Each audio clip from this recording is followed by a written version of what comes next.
कटक नियाली विधानसभा आसन लगी ममता भोई को कांग्रेस पक्षर टिकेट मिली 2012 रु 2017 मसीहा पर्यंत ममता जिला परिषद सदस्य थिले। ममता भोई अधिक आलोचना करछंती आम नियाली रिपोर्टर उमेश मल्लिक।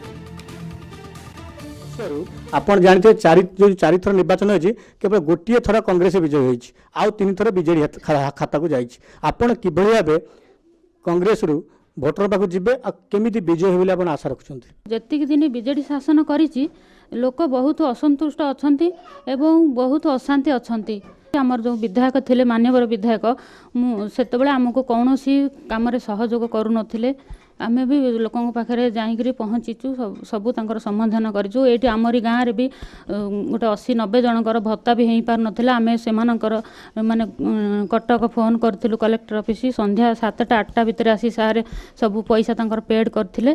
कहीं भोट देवे आप कौन कौन उन्नति कर भोट दे सीधा जिते देवे भावुं नहीं मु महिला बीजेडी दिंतु किंतु मते कांग्रेस रे प्रार्थी कराई महिला जेहेतु आमर ये नियाली अंचल प्लस कंटापड़ा बारंग ब्लॉक रे सबु सबु ब्लॉक रे आमे बुलीचु बा सबु समस्त समस्या देखीचु जानीचु। मोर दृढ़ विश्वास मते विपुल परिमाण रे समस्त समर्थक अछंती भोट देबे एथरक मु विजय लाभ करिबी। जेहेतु आप जो एत भोट संख्या हारुंट किभली भाव आपड़ से भोट गोटे कांग्रेस को आणवे और भोटर कौन कहीकि आप निकटता मुर्दा रहा आपंकर मोर मुद्दा यह जे मु समस्त समस्या समाधान करी एवं जेकोसी समय जेकोसी राति हो दिन हो मु मोर प्राणप्राणी चेष्टा करी समस्त दुख सुख साथी हेबी एवं मते एतिकी अनुरोध मते सबू भोटियर मानक मते यही नियाली निर्वाचन मंडल 2019 रे मते विपुल परिमाण रे भोट दियंतु एवं मु विजय लाभ करि आसी मु नियाली ब्लॉक को नूतन ब्लॉक रूपे संगठित करी।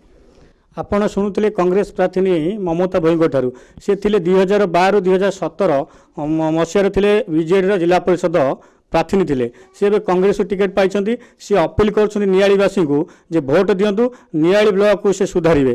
तब देखा जाऊ जो चलित निर्वाचन में कांग्रेस प्रार्थी केते भोटर ग्रहण कर प्रकृत में भोट दौरान कि अलग कैंडिडेट भोट दौरान केवल जनार्दन भोटर ही जहाँ विचार करेंगे। पहंगा गाँव में वीडियोग्राफर देवतराय सहित उमेश मल्लिक, कलिंग टीवी।